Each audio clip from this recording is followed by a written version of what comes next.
Hey, this is Dave DeCamp from antiwar.com. This is anti-war news for Friday, May 10th, 2024.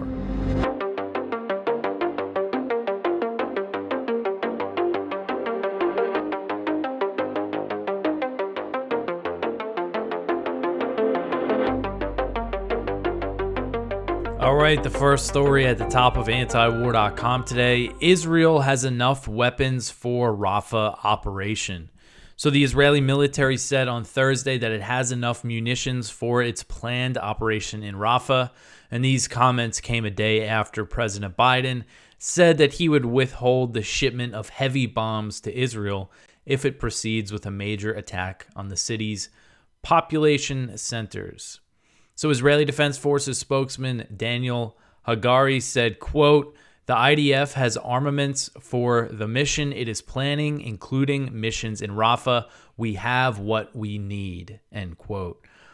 So U.S. officials have also said this, that Israel has enough bombs to attack Rafah. They are attacking Rafah, but if they really want to launch a full-scale invasion and attack. And Israel started its operation in Rafah on Monday by capturing the border crossing that connects to Egypt and by launching strikes across the city. And the U.S. has approved those steps, claiming that it's a limited operation and saying that it only opposes a major invasion of the city. But the situation continues to escalate. The strikes in Rafah continue, and satellite images show that the IDF is expanding ground operations in the city and bulldozing buildings in some areas. And there was reports on Thursday that the ceasefire talks in Egypt between Hamas and Israel that were mediated by Egypt and Qatar, those have ended without a deal.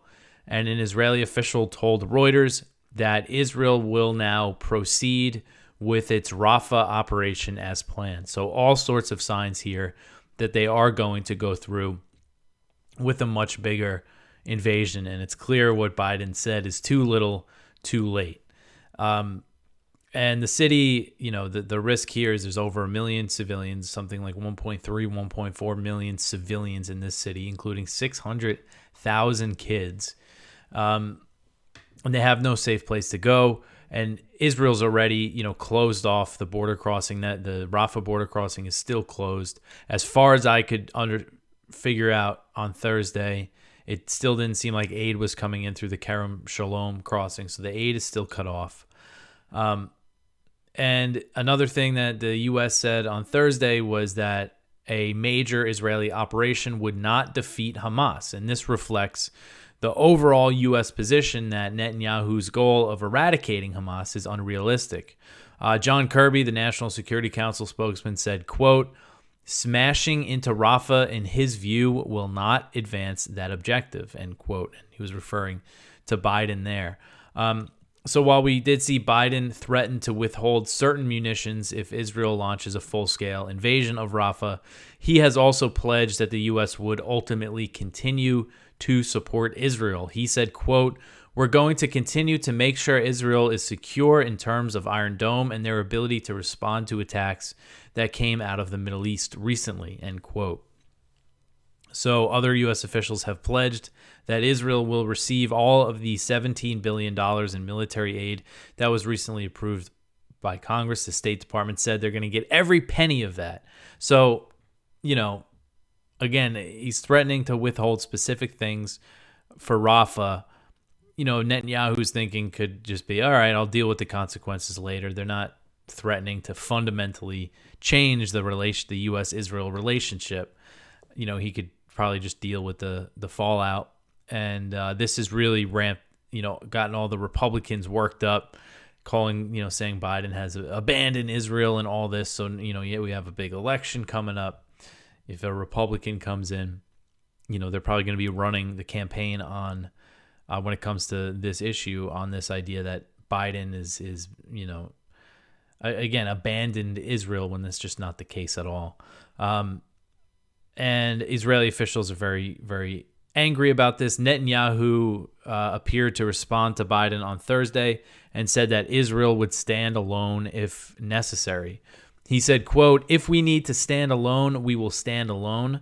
I have said that if necessary, we will fight with our fingernails," end quote. All right. So the next one here, 2 more Palestinians killed by aid drops on Gaza. So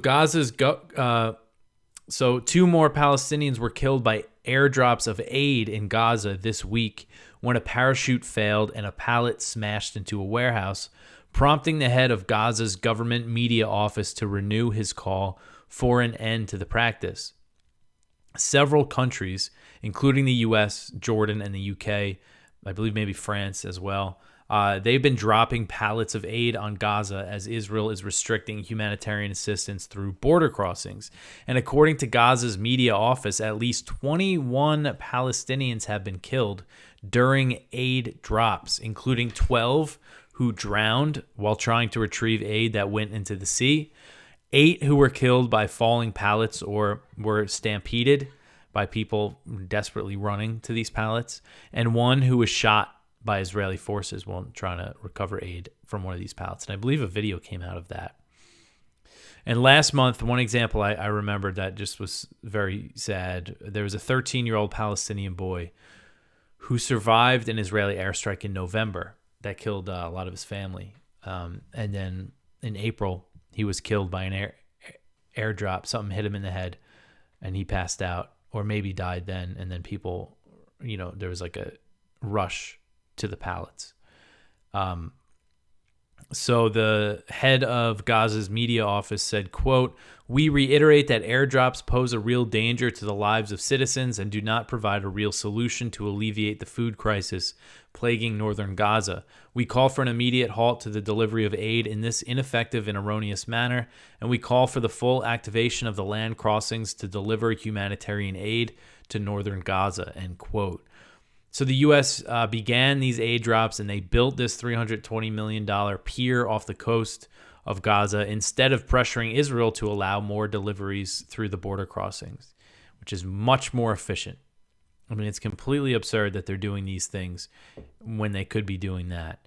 Or, the first aid shipment bound for the pier has left Cyprus, but it's unclear when the deliveries will actually reach Gaza. It's not really, I don't really understand they're saying. The pier is complete, but then they have the causeway that they have to set up to deliver the aid. So it's not really clear when aid is actually going to be delivered through that pier. All right. So the next one here, I left up the one from yesterday about Israel tightening the starvation blockade on Gaza. But the next one, Ben-Gvir faces calls for removal after posting that Hamas loves Biden. So Itamar Ben-Gvir, the far-right Israeli politician who is the Minister of National Security, basically in charge of the Israeli police, the border police. He's the leader of the Jewish Power Party. He wrote on X, "Hamas hearts Biden," and a lot of people are angry about it. And he's facing some calls from other, Israeli politicians for him to step down. And, Ben-Gvir is not shy about what he thinks. He's been threatening to dissolve the government if Netanyahu doesn't go ahead with the invasion of Rafah. So he's happy with what has happened in the past week. And some of the things he said in the past few months, one is that the Israeli troops should be able to shoot Palestinian women and children in the head if they approach the Gaza border fence. He's also said that they should start executing more Palestinians to make room in Israeli prisons. And he's in charge of the prisons as well as the Minister of National Security. So he has a lot of power in this government. And that's what he tweeted today. Hamas loves Biden, even though Biden has given them so much. All right, so the next one here is this is just an absurd story. A House bill would send college protesters to Gaza. So this is Representative Andy Ogles, Republican from Tennessee. He introduced a bill in the House on Wednesday designed to send college protesters to Gaza. And I saw this. This was something like when I first woke up in the morning and checked the news. I saw a headline that said that, and I was like, no way. I just scrolled past it or whatever. That happens sometimes. You see things and you're like, that can't be right. But yeah, it's true. This bill that was introduced by Ogles doesn't specifically mention the protests against Israel's slaughter of Palestinians that have swept college campuses across the country, but it targets anyone convicted of unlawful activity at universities. And it is designed, Ogles made it very clear that it is designed for these pro-Palestinian protesters. The full text of the bill hasn't been released, but the title says that it would, quote, require persons convicted of unlawful activity on the campus of an institution of higher education beginning on and after October 7th, 2023 to provide community service in Gaza, end quote. And Ogles said that the minimum amount of time the protesters would have to spend in Gaza would be 6 months. He said, quote, if you support a terrorist organization and you participate in unlawful activity on campuses, you should get a taste of your own medicine, end quote. And he also suggested that he expects the protesters to be killed in Gaza. This is what he said. Quote, I am going to bet that these pro-Hamas supporters wouldn't last a day, but let's give them the opportunity, end quote. I mean, that sounds like what he's saying is he doesn't think that they'll survive. And this is college kids. I mean, kids 18 to 21, 22 years old protesting their government's, support for this genocidal slaughter. And he's saying, ship them to Gaza. They'll probably get killed there. It's just completely insane. All for a foreign government, send American kids. I mean, it's just so absurd. I don't think this will get, through Congress, but just the fact that he introduced this and it was co-sponsored by Representative Jeff Duncan, a Republican from South Carolina, and Randy Weber, a Republican from Texas. And there's been a slew of legislation like this and targeting these protests. And Ogles also introduced a bill targeting the protesters that would revoke student visas of foreign citizens who were arrested during the demonstrations. He said, quote, these anti-Semitic, anti-America riots have wreaked havoc and chaos on campuses, leading to the cancellation of commencements and in-person classes. It is unacceptable that we would allow non-Americans to terrorize our institutions of higher learning, end quote. And of course, smearing the protests as anti-Semitic, even though a lot of Jewish students are involved in all of this. And he also suggested that these foreign students could go study in Gaza, but Israel has actually destroyed every university in Gaza. Every university. About 80% of all schools in Gaza have been damaged or destroyed. 80%. And all of the universities, all the colleges have been destroyed. So, I mean, it's just really sick stuff, the way that these politicians are responding to these protests. And the next one is a similar story. Senate bill seeks to place campus protesters on no-fly list. This article is from Kyle Anzalone at the Libertarian Institute. A bill introduced in the Senate by 2 Republicans seeks to place campus protesters on a no-fly list. And this bill was introduced by Senator Marsha Blackburn. I believe she's a Tennessee Republican as well. It's a shame. Tennessee's a great place. But according to this bill, it would require the U.S. government to place these campus protesters on a no-fly list. It would require the FBI to put them on a no-fly list. It's called the No-Fly List, No Flights for Terrorists Act. I mean, it's crazy. I'm just going to read the quote from the press release that she put out, and also another Republican who sponsored it, Roger Marshall. She said, quote, the No Flights for Terrorist Act would put any individual, including students, faculty, professors, or paid agitators, on the no-fly list if they have called for violence against Jewish people, pledged allegiance to U.S. designated foreign terrorist organizations, or have been subject to disciplinary action by the institution of higher education related to such action. It adds the legislative action comes in response to the continued anti-Semitic pro-Hamas protests and encampments that have wreaked violence and chaos on college campuses nationwide, end quote. So again, just really, really shameful stuff here from these Republicans in Congress, this response to these protests. And you see the Senate hearings. I saw something, there's a tweet from Michael Tracy here, but he put up some clip. I forgot who it was. of some member of Congress saying that kids, like second graders, are saying anti-Semitic things, repeating like Nazi talking points. I mean, just stuff that's just completely out there. Representative Aaron Bean, he says that anti-Semitism has become such a dominant force in K through 12 schools that second graders across America are spewing Nazi propaganda. I mean, these people, it's just complete insanity. I just don't know what else to say. But anyway, so the next story here, UNRWA is closing its Jerusalem headquarters after Israeli settler arson attacks. So a group of Israeli settlers on Thursday launched several attacks on the headquarters of the UN Agency for Palestinian Refugees, UNRWA, in East Jerusalem, setting fire to the perimeter of the building. According to the Palestinian news outlet Rafah, the settlers burned trees and grass on the building's property, which is located in the Sheikh Jarrah neighborhood. The news outlet reported, citing eyewitnesses, that UNRWA staff members were present at the headquarters and worked to put out the fire and stop it from spreading. Meanwhile, Israeli security forces reportedly were present at the site but didn't prevent the settlers from starting the fires, according to these reports. So there's no injuries, but the fire, it caused extensive damage to the property. And for now, they are shutting down the compound given the security risk to the staff. So there's a lot of violence going on in Jerusalem, in East Jerusalem and the West Bank that I haven't really been covering. I really should try to make a point to focus on this stuff more, because the situation for the Palestinians in the West Bank, they've just been, they're being terrorized by these settlers, who are backed by the IDF. All right, so the next one here, Israeli strikes hit Syria, causing material damage. So Israeli airstrikes were launched in Syria early Thursday morning, targeting a building outside of the capital of Damascus.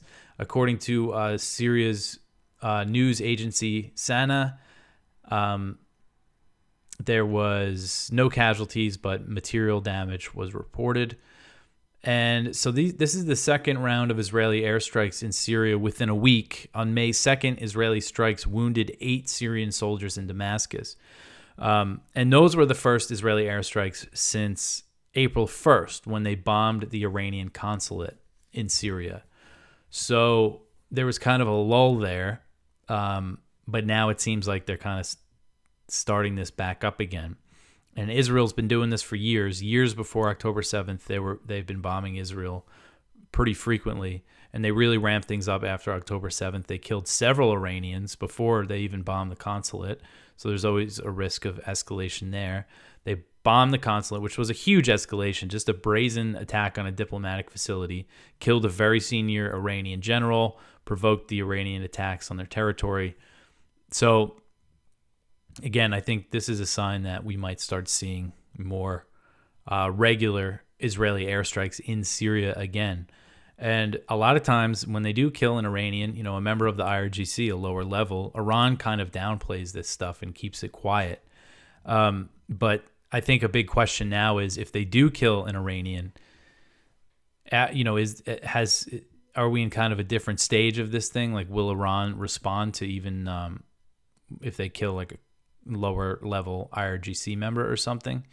I think that's a question that we don't really know.